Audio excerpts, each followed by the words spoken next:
Hey guys, so in the immune boosting video that I did, I talked about supplements.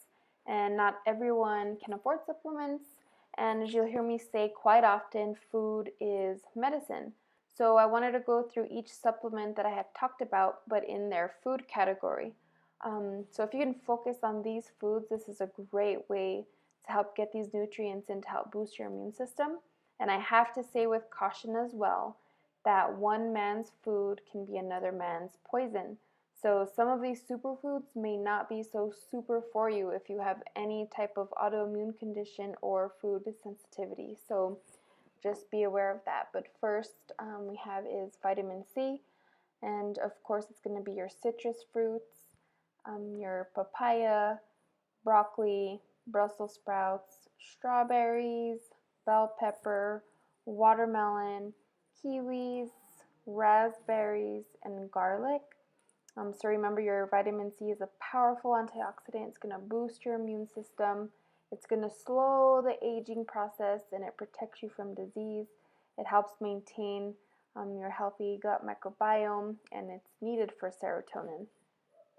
Next up, we have zinc, and high protein foods like shellfish and oysters, meats and poultry are rich in zinc. You're also going to have some grains and beans that have some zinc. Certain nuts and seeds are a great source, specifically pumpkin seeds are a very rich source of zinc. Oysters and liver, sesame seeds, and beef, lamb, and in this picture you'll see cacao powder. So cacao is where you get your chocolate from. So cocoa is just the processed cacao. So you're going to want to eat cacao over cocoa because it's less processed. It's going to have a greater source of antioxidants and vitamins and minerals. So if you're looking for a chocolate bar, for example, you're going to want at least 80% cacao. So the higher the percentage of cacao, the better for you. And when you're looking for a chocolate bar, you want to make sure that it's sweetened with stevia or organic coconut sugar, and the less ingredients, the better. So remember, zinc serves a vital role for the immune system, and it promotes destruction of foreign invaders, and it also inhibits the growth of several viruses. So you want to get your zinc in anywhere that you can. And next we have is selenium. So Brazil nuts are going to be a great source of selenium. You can see them here pictured right in the middle. I know that Brazil nuts aren't everybody's favorite nut, but if you can just eat 2 a day, that's going to bring in a good amount of selenium. It's really all you need.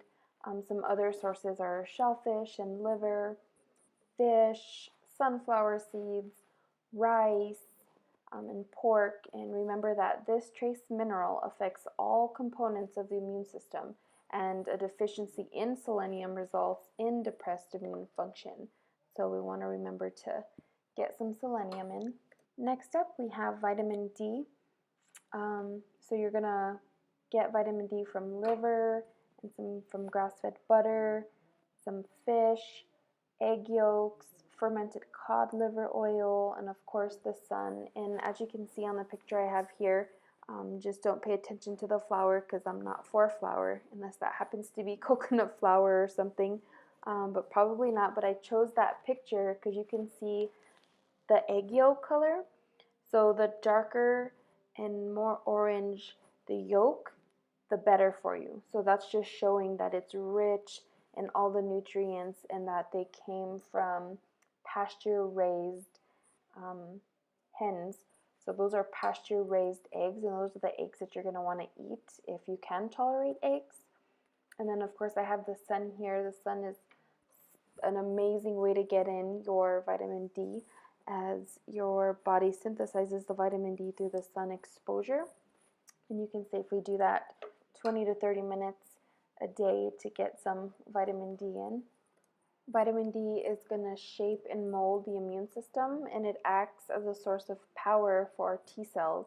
And so if you know what our T cells do, they recognize a very specific antigen, and they begin to multiply and release chemicals to destroy.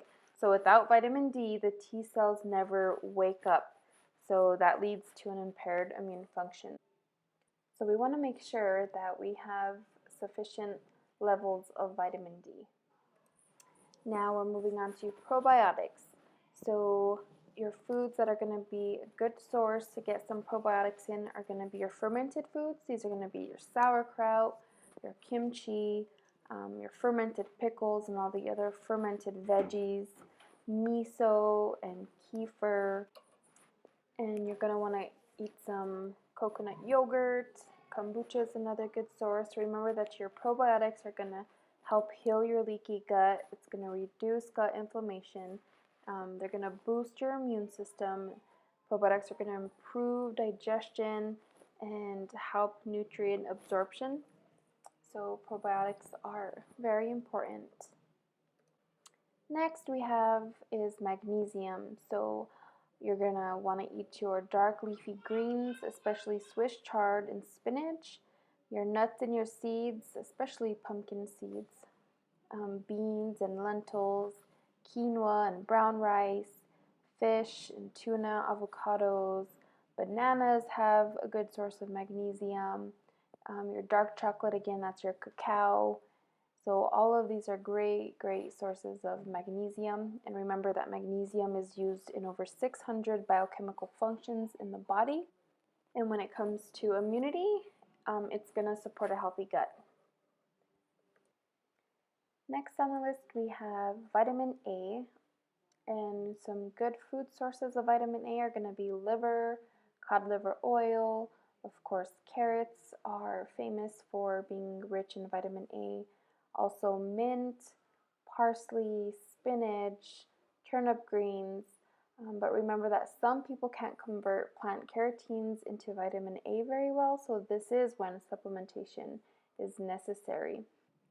And vitamin A is going to help protect against infection by maintaining the integrity of our epithelial and mucosal surfaces, and this is needed for the production of white blood cells. And last but not least, we have vitamin E, and vitamin E food sources are going to be sunflower seeds, almonds, spinach, avocado, asparagus. And remember that our vitamin E, it's a common antioxidant, it's a fat-soluble vitamin, and it improves the cellular function, and it's going to enhance both the antibody production and the cell-mediated immunity in our immune system.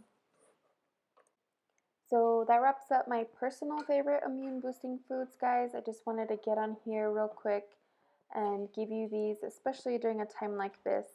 And I hope it encourages you to get more of these foods in. And remember that every bite you take will either feed disease or fight it. Food truly is medicine.